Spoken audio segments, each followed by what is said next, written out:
नमस्कार. दाभोळकर प्रयोग परिवार वासुदेव काठे बोलतो.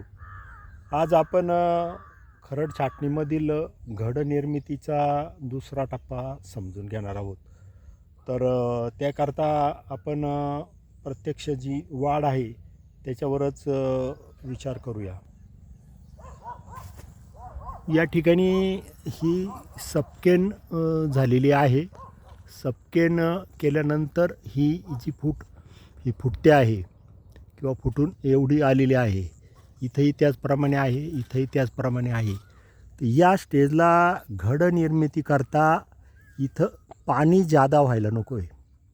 सर्वात महत्त्वाचं, पाण्याचा ताण जरी पडला नाही पाहिजे, परंतु पाणी जर जादा झालं आणि हे पेरे जर मोठे पडले, ह्या वाढीचा जोम जर वाढून गेला तर घड निर्मितीला अडचण येते. म्हणून सपकेन केल्यानंतर सपकेन फुटेपर्यंत पाण्याचा ताण चालत नाही, तर सपकेन व्यवस्थित फुटते.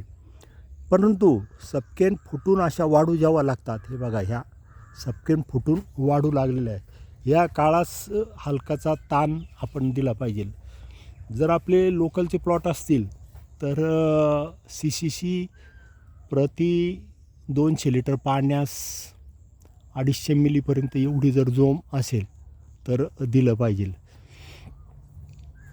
त्याच्यानंतर आपण मागच्या व्हिडिओमध्ये बघितल्याप्रमाणे ज्या ठिकाणी काड्यांची संख्या कमी त्या ठिकाणी आपण 2 बागला ठेवायचं आपण बोललो होतो. तर त्या आपण ठेवलेल्याच असतील. आणि आता ही मालकाडीची खऱ्या अर्थाने चांगली वाढ व्हायला सुरुवात झालेली आहे.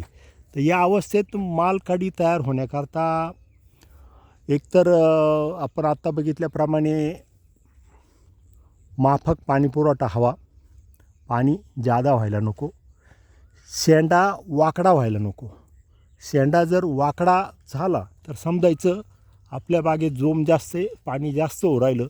अशा वेळेस पाणी कमी करायचं.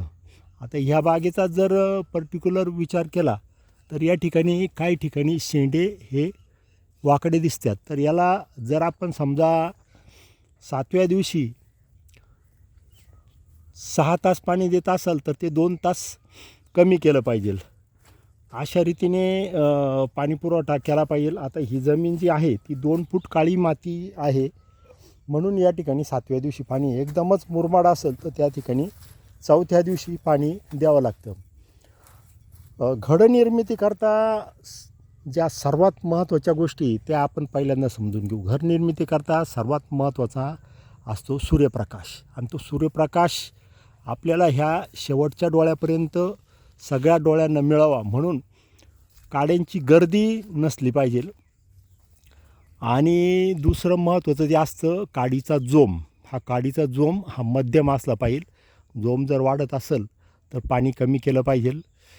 हा झाला दुसरा महत्त्वाचा भाग. तिसरा महत्त्वाचा भाग, ह्या मालकाड्या तयार होत असताना या ठिकाणी सर्व मायक्रोन्यूट्रनची गरज असते. म्हणजे आपण मागच्या व्हिडिओमध्ये बघितल्याप्रमाणे महाराष्ट्र ग्रेड 2 जी येते हिच्यात फेरस आहे, झिंक आहे, कॉपर आहे, मँगेनीज आहे, बोरान आहे आणि मॉलिब्डेनम आहे.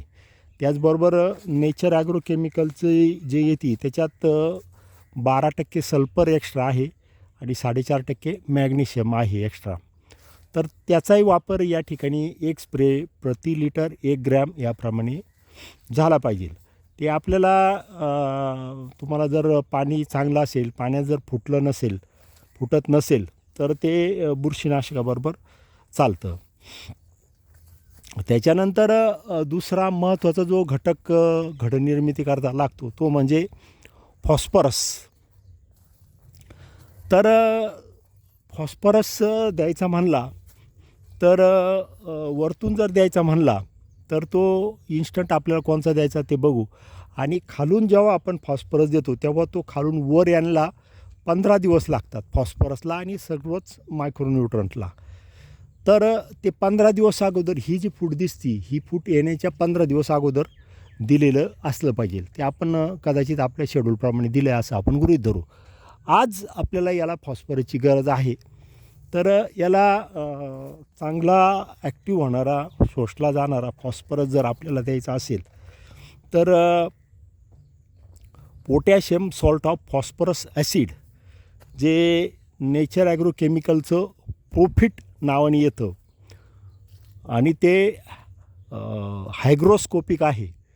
हायग्रोस्कोपिक जर असलं तर त्यातील फॉस्फरस हा ॲक्टिव्ह असतो आणि या कारणाने आपण फॉस्फरस आणि पोटॅश त्याच्यात जवळपास 57 ते 60% दरम्यान फॉस्फरस असतो आणि पोटॅश हा 37 ते 40च्या दरम्यान पोटॅश असतो.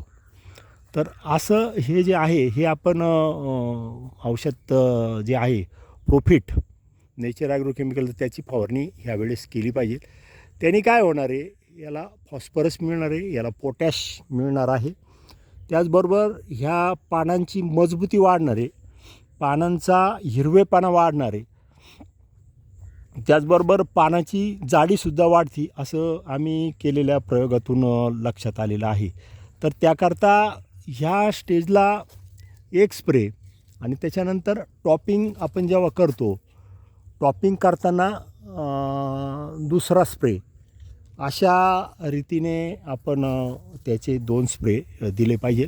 म्हणजे पानांची मजबूती वाढेल, डावणीच्या विरुद्धची रोगप्रतिकार क्षमता वाढेल आणि घड निर्मितीला मदत करेल. अशा रीतीने आपण सध्याच्या परिस्थितीत नियोजन केलं पाहिजे. जय हिंद, जय महाराष्ट्र, जय शिवराय.